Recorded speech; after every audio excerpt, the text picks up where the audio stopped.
இருக்க கூடாது. என்கிட்ட 2 முறை கேட்டாங்க. நீ ஏன் இங்க இருந்து வெளியே போக கூடாது? இங்க இருந்து யாரும் போக முடியாது. அதையும் தவிர எங்க அப்பாவும் எனக்கு சப்போர்ட் கிடையாது.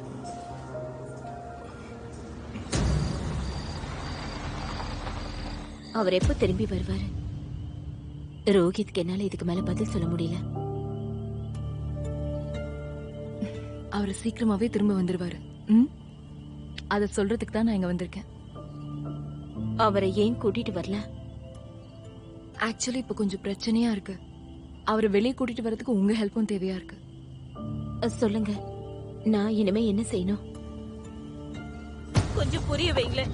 எப்படி பைத்தியக்கார மாதிரி பேசுறாரு பாருங்க. தன்னோட அப்பாவுக்கே யாராவது கொல்லி வைக்க மாட்டேன்னு சொல்லுவாங்களா? சொல்லுங்க.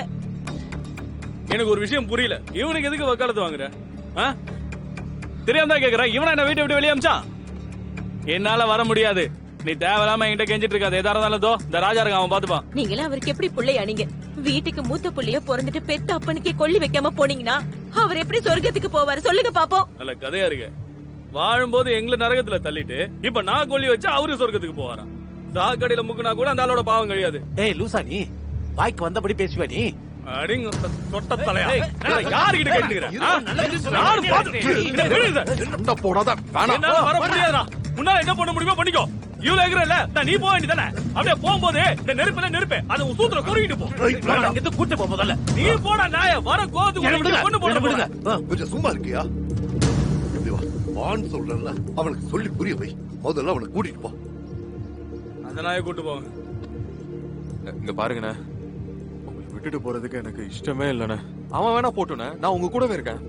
நான் எங்க போக போறேன்? நீ முதல்ல போய் காரியத்தை எல்லாம் முடிச்சிட்டு வா. நீ எப்ப வந்தாலும் நான் இங்கதான் இருப்பேன். எழுது. இவங்களை போக விடுங்க. வாடா வாடா.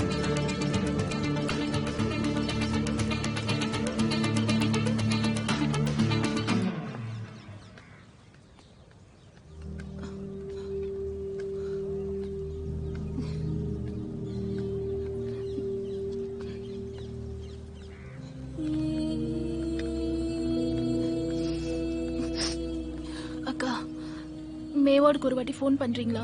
நான் என் அண்ணன் கூட பேசணும். சரி, பண்றேன்.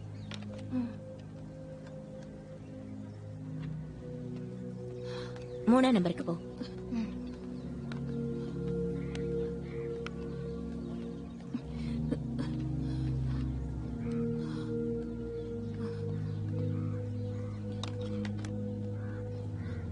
ஹலோ அண்ணா,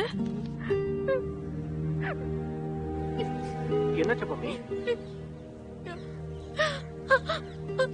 அண்ணா, எனக்கு ஒண்ணுமே புரிய மாட்டேங்குது. ரொம்ப ஹெல்ப்லெஸ்ஸா ஃபீல் பண்றேன். மனசு ஏதோ மாதிரி இருக்கு. இந்த உடம்பே என்னோடது இல்லைன்னு தோணுது. நான் டாக்டரை போய் பார்த்தேன்னு அவங்களும் எதுவும் சொல்ல மாட்டேங்கிறாங்க. அப்படிலாம் எதுவும் இருக்காது பம்மி. நீங்க ரொம்ப நாளா பிராக்டிஸ்லயே இருக்கல்ல, அதனாலதான் உடம்பு அப்படி ஆயிடுச்சு. அவ்வளவுதான். உன்னோட மசில்ஸ்க்குலாம் கொஞ்ச நாள் ரெஸ்ட் வேணுமா? நீ இத பத்திலாம் எதுவுமே யோசிக்காம நல்லா ரெஸ்ட் எடு. அண்ணா, இன்னும் எவ்வளவு நாள் தான் ரெஸ்ட் எடுக்கிறது? ஸ்டேட் சாம்பியன்ஸ்க்கு 3 மாசம் கூட டைம் இல்ல. எனக்குள்ள கொஞ்சம் கூட கான்பிடன்ஸே இல்ல. உடம்புல ஒரு பயரே இல்லாத மாதிரி தோணுது. அண்ணா, ஸ்டேட்ஸ்ல என்னால பார்ட்டிசிபேட் பண்ண முடியுமான்னு எனக்கு. மம்மி, அவரோட போன் தானே, கூட நான் பேசுறேன். ஹலோ. ஹலோ. என்னாச்சு பம்மிக்கு? எத்தனை நாளா பிராக்டிஸ் பண்ணாம இருக்கா? இதெல்லாம் என்கிட்ட எதுக்கு சொல்லாம இருக்க? இல்ல, நான் தான் அவ பக்கத்துல இருக்கேன்ல. ஒண்ணும் இல்ல, சீரியஸா எந்த பிரச்சனையும் இல்ல. அது இந்த வயசு பொண்ணுங்களுக்கு என்னன்னா ஒரு மூட் ஸ்விங் இருக்கும் இல்லையா? அங்க உங்க வேலை எப்படி போய்கிட்டு இருக்கு? போயிட்டு இருக்கு. உங்க 2 பேரையும் தான் ரொம்ப மிஸ் பண்றேன். எங்களுக்கும் அப்படிதான். பவிதா, ஒண்ணு பண்ண, உனக்கு நேரம் கிடைச்சுன்னா பாபாஜியை பார்க்க கூட்டு போ. அவர் மட்டும் ஆசீர்வாதம் பண்ணாருன்னா எல்லா பிரச்சனையும் சரியாயிடும். நீங்க சொல்றதும் கரெக்ட் தான். பாபாஜி உண்மையிலேயே மகான் தான். எல்லாத்தையும் சரி பண்ணிடுவார். அங்க நடக்கிறதுல என்கிட்ட சொல்ல. என்ன? கண்டிப்பா சொல்றேன். நீங்க உடம்ப பாத்துக்கங்க. சரியா? பாய். பாய். பாபாஜி உங்களுக்கு எப்பவுமே வெற்றியா இருக்கணும்.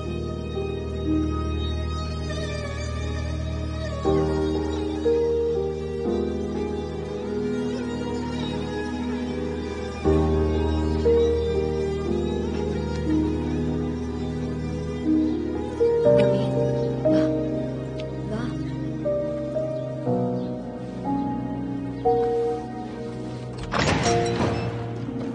பாத்து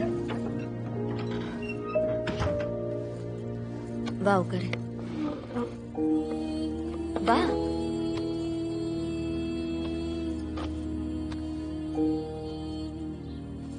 நான் உன் கோச் மேடத்தை பார்த்துட்டு தான் வரேன். வீக்கா இருந்தா பிராக்டிஸ விட்டுருவாளான்னு எனக்கு கேட்டாங்க. பிராக்டிஸ் பண்ற முறையை மாத்திடணும், அவ்வளவுதான். சரி, எழுந்துரு. அப்புறம் உன் அண்ணனுக்கு நான் என்ன பதில் சொல்றது? ம்? உன்னை நினைச்சு அவன் ரொம்ப கவலைப்படுறான். என்கிட்ட கேக்குறாரு, பம்மி எப்படி இருக்கா, உன்னை நம்பி தானே விட்டுட்டு வந்தேன்னு சொல்றாரு.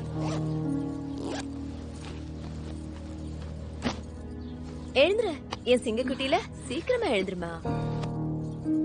இந்த போய் இந்த ட்ராக் சூட் போட்டுக்கோ. உன் மூட திரும்பவும் சரி பண்ணிடு.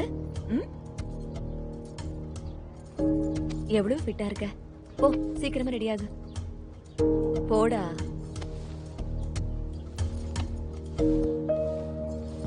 Come on, jogging.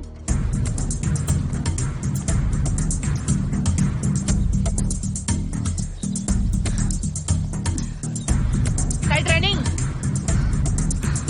Super. அப்படிதான் பண்ணுங்க.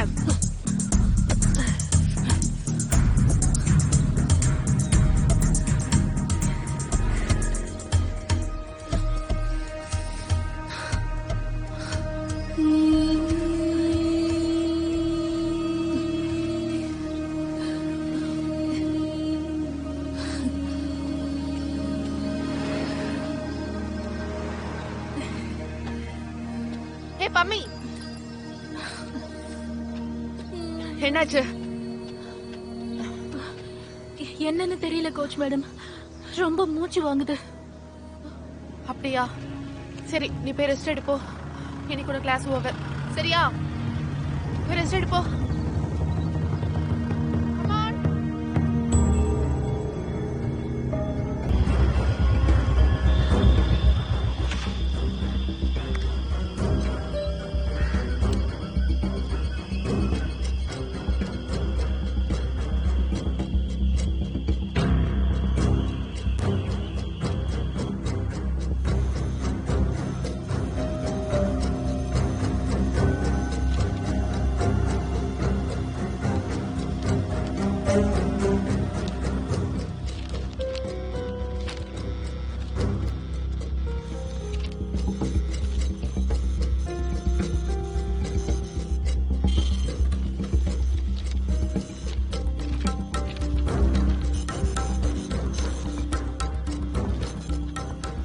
ஏன் சார்,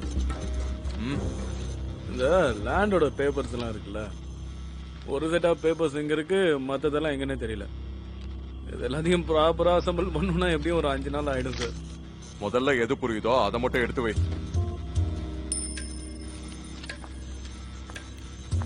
உஜாகர், இது கவனிச்சியா? ஒவ்வொரு பேருக்கு முன்னாடியும் கமாண்டர்னு எழுதிருக்கு. ஆமா, இவங்க எல்லாரையுமே முதல்ல சுத்திகரணம் செஞ்சு அப்புறமா இவங்கள கமாண்டர் ஆக்கிடுறாங்க. சுத்திகரணம் சார், இந்த சுத்திகரணம்னா என்ன அர்த்தம்? எனக்கு தெரியல, வேற லெவல் ப்ரொமோஷனா இருக்கும் போல. சாது, இந்த பேப்பர்ஸ் கொஞ்சம் செக் பண்ணு. இதுல ஏதாவது தேருமான்னு பாரு. Let's try. என்னங்க இது, எனக்கு ஒன்னும் புரியல. இது 10 முக்கியமான சேவாதார், அப்புறம் சீஃப் சேவாதார் ஈஸ்வர்நாத். இத பாத்தீங்களா? நான் ஏற்கனவே பார்த்துட்டேன். இது அந்த பாபாக்கு பொறுப்பு கொடுக்கறதுக்காக டிசைட் பண்ணாங்களே அந்த டாக்குமெண்ட். சாது, அது நல்லா பாரு. எல்லாரும் சைன் பண்ணிருக்காங்க ஈஸ்வர்நாத்தை தவிர. இப்ப கேள்வி என்னன்னா, பாபாக்கு எப்படி அந்த பொறுப்பு கிடைச்சது? அப்புறம் ஈஸ்வர்நாத் ஏன் இதுக்கு ஒத்துக்கல?